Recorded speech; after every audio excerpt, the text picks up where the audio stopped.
My name is Celeste Pang, and I'm a Senior Research Officer at Egale, Canada. And I'm Ashley Flanagan. I'm a research fellow at the National Institute on Aging. And this presentation is focused on acting in allyship with 2SLGBTQI people living with dementia. Egale is Canada's leading organization for 2SLGBTQI people and issues. We improve and save lives through research, education, awareness, and by advocating for human rights and equality in Canada and around the world. Our work helps create societies and systems that reflect the universal truth that all persons are equal and none is other.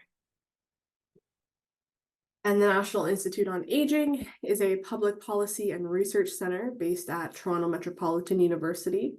The NIA is dedicated to enhancing successful aging across the life course. It is unique in its mandate to consider aging issues from a broad range of perspectives, including those of financial, psychological, and social well-being. So we'd like to start by telling you about the research project that we embarked on. So this research focused on the experiences and needs of 2SLGBTQI people living with dementia and their primary unpaid carers. So Egale came together with the NIA to do this national qualitative research that really emerged from clearly identified gaps in knowledge, as well as a growing awareness of the need to share existing knowledge, resources, increase engagement, and to increase critical inquiry into this issue. So the project had 3 phases. We began with primary research, education, and then awareness. And it was funded by a Public Health Agency of Canada Dementia Community Investment Grant.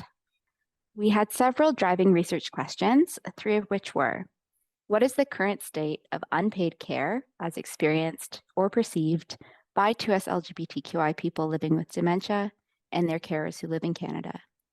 Based on these experiences and perceptions, what can we learn about the aspects of care that are beneficial, detrimental, ignored, unfilled, and imagined? And finally, we were interested in learning more about what suggestions 2SLGBTQI people living with dementia themselves, their carers, and other key stakeholders had for enhancing care provision and support. And all this to say that the driving force behind this project and the work that we do more broadly is the recognition that without greater knowledge and understanding that centers the perspectives of 2S LGBTQI people living with dementia and their primary unpaid carers within Canada, the ability of government, healthcare professionals, and others to provide equitable and comprehensive support and care is severely compromised, as is the ability to advocate for change. We came into the research with several orientations. These are all outlined in our final report, which we will link to at the end of the presentation. They included assuming capacity, appreciative inquiry, troubling vulnerability, and centering interdependence. So with the idea of troubling vulnerability, working with 2S LGBTQI communities, as well as people living with dementia, we are well aware of the stereotypes that accrue to these experiences and groups, and an all too often focus on issues of vulnerability, of negative experience. And while recognizing that these are true, we also wanted to take a strength-based approach to understanding how people navigate their challenging situations and the creative ways that they do so together. In terms of the engagement activities for the research, so we formed 2 advisory committees that provided input at key stages of the project. We then engaged with focus groups and one-on-one interviews with 2S LGBTQI people living with dementia and primary unpaid carers from across the country. These focus groups were co-facilitated by someone with experience in dementia care and facilitation. And finally, we shared back these preliminary findings with a broader stakeholder group to check our interpretation and to learn more about what recommendations they might have based on the findings. And so to contextualize the findings that we'll be sharing, I'm going to share a quick overview of the participant demographics. With respect to the methods of data collection, our recruitment efforts for phase 1 resulted in 5 focus groups with a total of 15 participants, 2 individual interviews with primary care participants who preferred this mode of engagement due to comfort levels and scheduling conflicts, while phase 2 was comprised of a community consultation event, as Celeste mentioned, with 25 participants in total. So diving in a little bit more deeply into phase 1, there were 17 participants, including 2SLGBTQI people living with dementia, and 15 primary unpaid carers. The majority of participants lived in central Canada, so that's Ontario and Quebec, with 1 participant from Eastern Canada and 4 participants from Western Canada. All participants were over the age of 30, with a significant proportion who were between the ages of 60 and 70 years. In terms of sexual identities of phase 1 participants reported a range of sexual identities, including lesbian, queer, gay, pansexual, and straight. All participants identified as cisgender, with the majority being woman or female identified individuals. And finally, in terms of racial identity, most participants were white, with two identifying as people of color. In total, when it comes to phase 2, we had 25 folks participate in our phase 2 community consultation event. And this included a mix of phase 1 participants, representatives from 2SLGBTQI focused older adult groups, dementia care service providers, and also general aging care service providers. 13 of these participants were from Central Canada again, while 10 were from Western and Northern Canada, and 2 were from Eastern Canada. So our findings, and again, the full findings can be found on the Egale website. The report is titled Coming Out and Coming In to Living with Dementia, Enhancing Support for 2SLGBTQI People Living with Dementia and Their Primary Unpaid Carers. So from our conversations in the focus groups and one-on-one interviews, a number of key themes emerged. One of these were really salient conversations and narratives about how people became the primary unpaid carers for a 2SLGBTQI person living with dementia. And what we found is that people came into these roles from a wide variety of pathways and prior relationships. So while some primary unpaid carers had close pre-existing relationships with the person they came to care for, others had been more distant. Distinct from assumptions that children or spouses will be primary unpaid carers and are predominantly those people who are expected to provide care in Canadian society, care participants held a range of roles and relationships. So we did have participants who were spouses or the primary relationship partner of the person living with dementia. We also had examples of people who were caring for a sibling or an aunt or uncle, as well as others who'd been more distant friends or community members who really stepped up to provide care when they saw that there was a need. So the quotes on the screen here exemplify some of the narratives that were shared.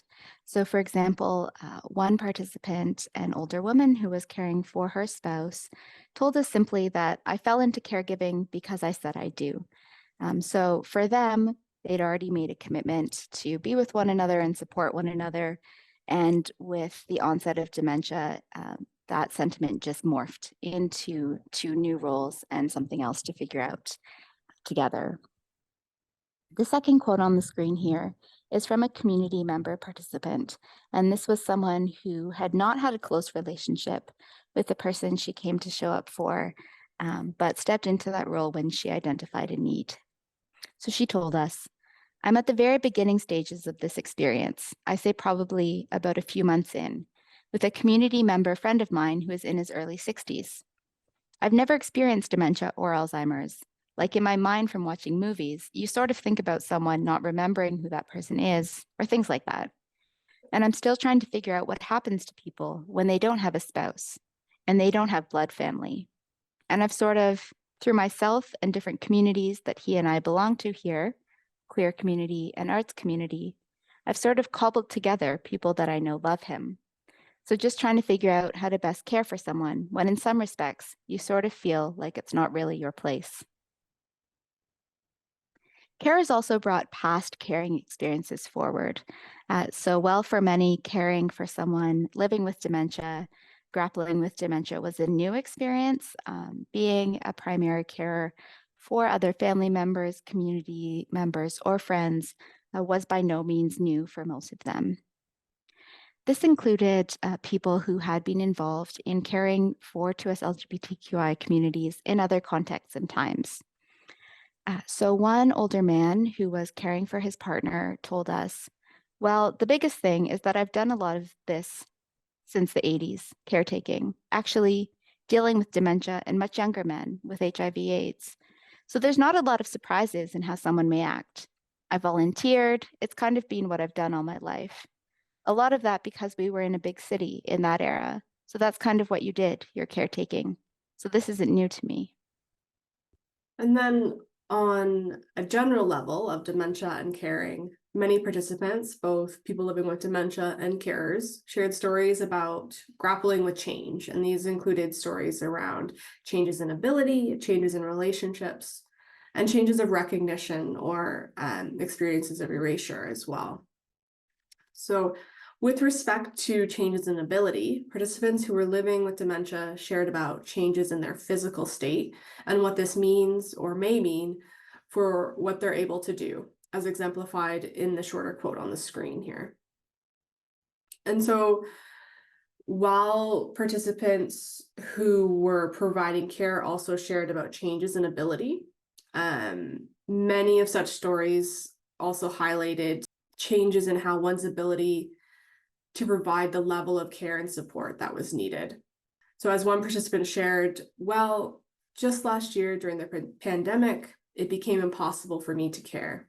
I never wanted to do it, but my partner came to the point where the cognition went right downhill. So she ended up in care, in long-term care, with the goal to come back home, but there's no supports. There just aren't. And so with respect to changes in relationships, participants shared stories about the transformation of relationships within the context of living and caring with dementia. So we heard stories about changing roles within relationships, so perhaps shifting from partner, sibling, friend, acquaintance to carer. And when talking about the shift in her relationship with her spouse, one participant shared, I would say that the difference is vigilance, in that I have to pay attention to, did she get enough to eat? Did she have breakfast? Did she take her pills? Did she take them at the right time? There's a kind of vigilance that's required.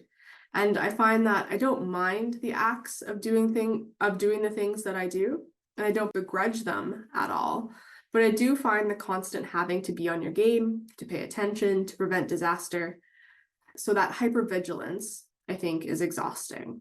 Another important aspect to consider is the grief or ambiguous grief that may be associated, to quote one participant. So experiencing loss when the person is still sitting there right in front of your face. And what this might mean for one's relationship as they had previously knew it or known it. And also perhaps negotiating moving forward that reciprocal nature of the give and take of care and caring. And so as participants shared about the changes in both ability and relationship, this often led to questions and fears around self-recognition. So questions like, will I remember who I am or who I love? And also recognition more broadly. So things like, will organizations or long-term care homes recognize my relationships? As one participant shared with us during our focus groups, I can't tell you how many times I've been asked, is this my mom? This is the presumption. It is the presumption at the dentist, it's the presumption at the hospital, and it's the presumption everywhere.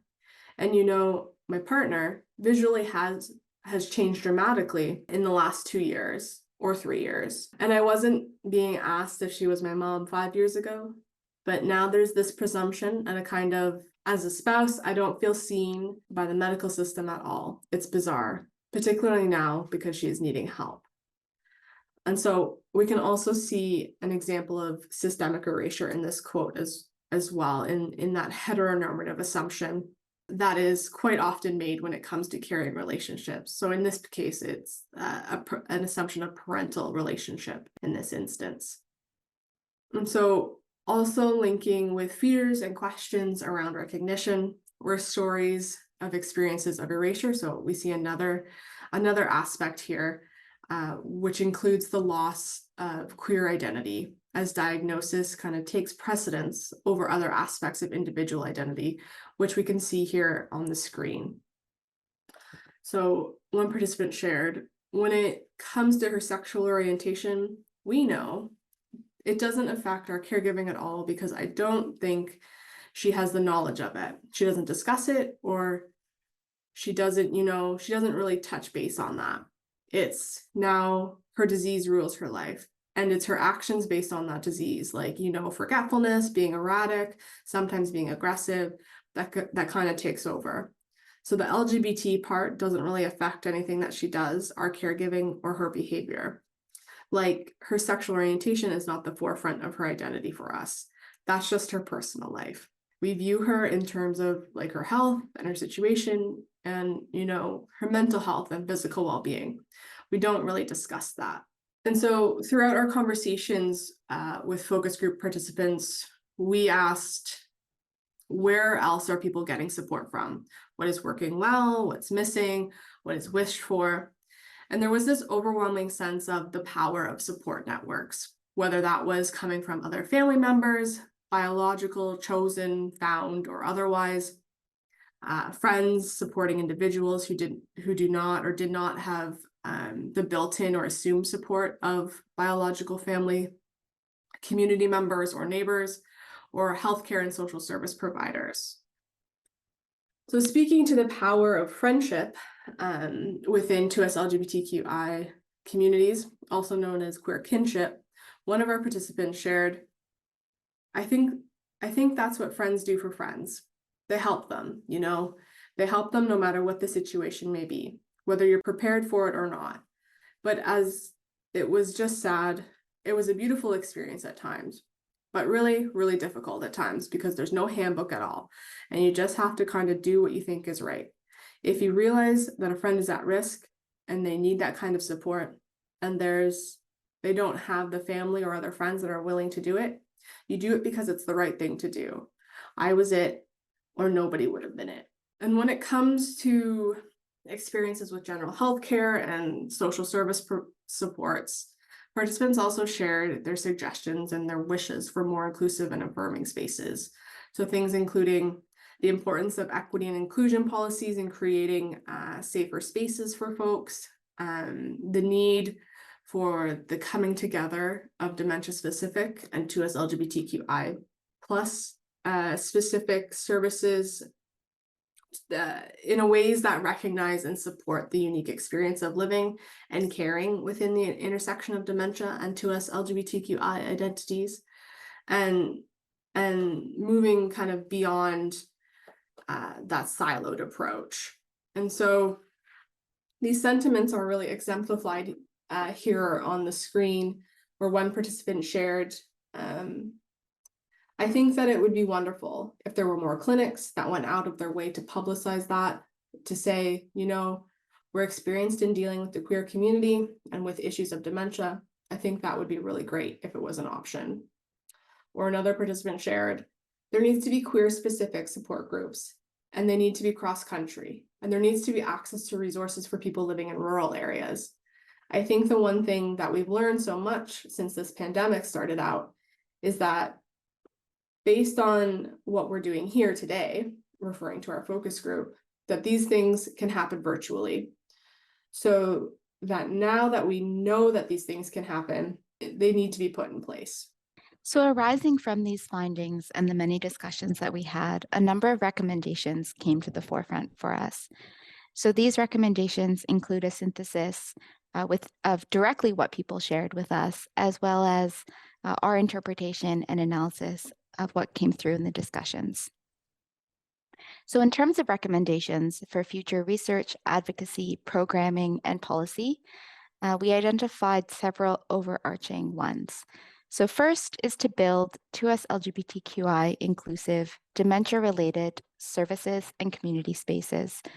So as Ashley discussed, participants related how there are queer social groups, for example, and there are dementia services, but those don't necessarily come together. And there's a real demand and a real need to have dementia-related support groups and different types of groups, and also to have 2SLGBTQI social groups or older adult groups that are attuned to issues of dementia and welcome conversation about dementia into their spaces.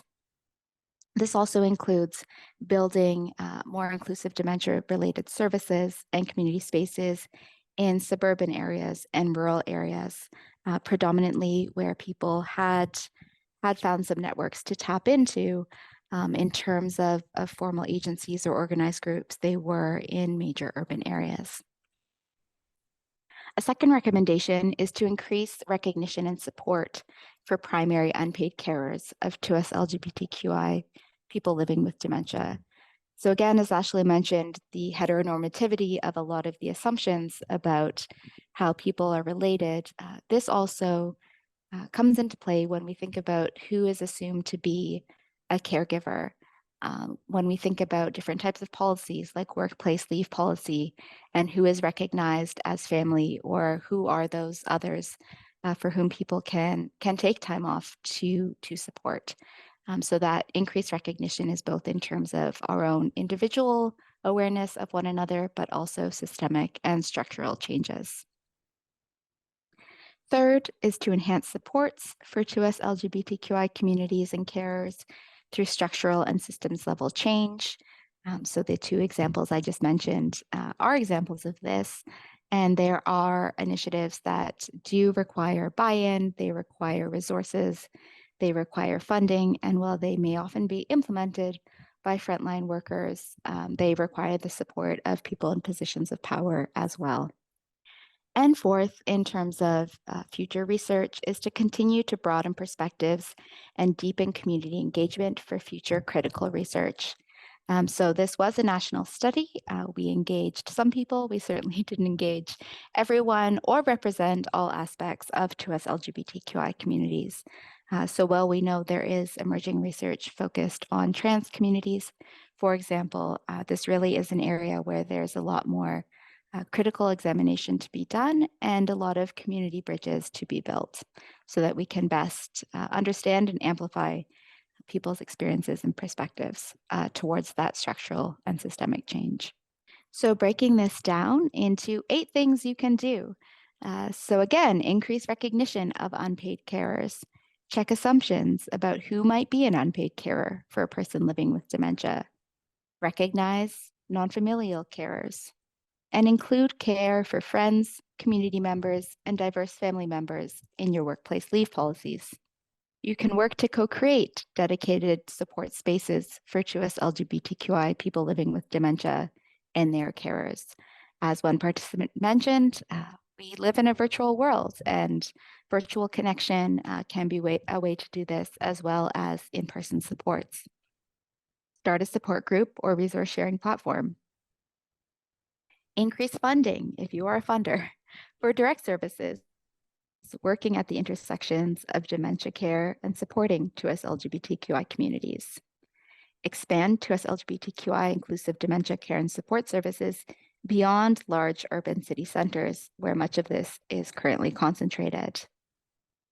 And create more services in general and reduce barriers to accessing dementia-related care and support for rural and small town communities where 2SLGBTQI people also live. As discussed, if you run a supporter social group already, you can consider integrating dementia-focused discussions and education. And when it comes to education, especially in the healthcare and social service sectors, it's important to integrate 2SLGBTQI histories and experiences into core course content, including for people working in dementia care, but also for any service provider professions who may be encountering folks living with dementia. And here it's important to stress that we're speaking about core curriculum in this case. So while one-off trainings can be helpful for a current cohort of people going through an education system or being onboarded, with turnover, with new knowledge, new advice, new promising practices, it's important to keep this type of education current and to continue to enable healthcare and social service providers to access ongoing professional development opportunities. And this includes providing training and educational opportunities regularly and during paid time. Okay, so now if you're wondering, what are some of the things that I can start doing today, right here in this moment? Well, we also have a couple of suggestions for that. And so on your screen here, we'll see some examples, but to summarize, one of the things we can do is we can avoid assumptions. So this includes making assumptions about abilities based on diagnosis or identity, or assumptions about relationships or care networks based on sexual orientation, gender, racial, or ethnic background, age, or other aspects of our identity. We can also work to reduce those barriers to access that we've been talking about throughout this presentation. So for example, one of the practical things that we can do is if we're making a referral as a healthcare or social service provider, we can ask if there's any personal or relationship information that could be passed along ahead of time to make the transition safer and more comfortable. We can acknowledge and support intersectional identities, and doing this by making a habit of always using inclusive and affirming language, regardless of who you're talking to. We can share our pronouns as part of introducing ourselves or yourself to others, and share them with everyone, not just some people. And we can be prepared, so we can keep up to date on the most recent research and information about dementia care, and also 2SLGBTQI communities. And so that's, as we mentioned, reading up on 2SLGBTQI history, experiences, and also allyship practices. So what to do next? These are all things that you can do next in terms of learning more about this research and keeping up to date with the work that Egale and the NIA are doing. We have some links and items that you can review. So you can keep learning. As well as the research report, we developed open access educational modules and additional resources that are free for you to access. There is one module that's geared towards people working in the healthcare and social services, and one module that's geared towards general community members. So that can be accessed on the Egale website, and we encourage you to check it out. And you can stay tuned on our activities. So on the first slide of this presentation, you have my email and Ashley's email if you'd like to get in touch about ongoing research at either of our organizations.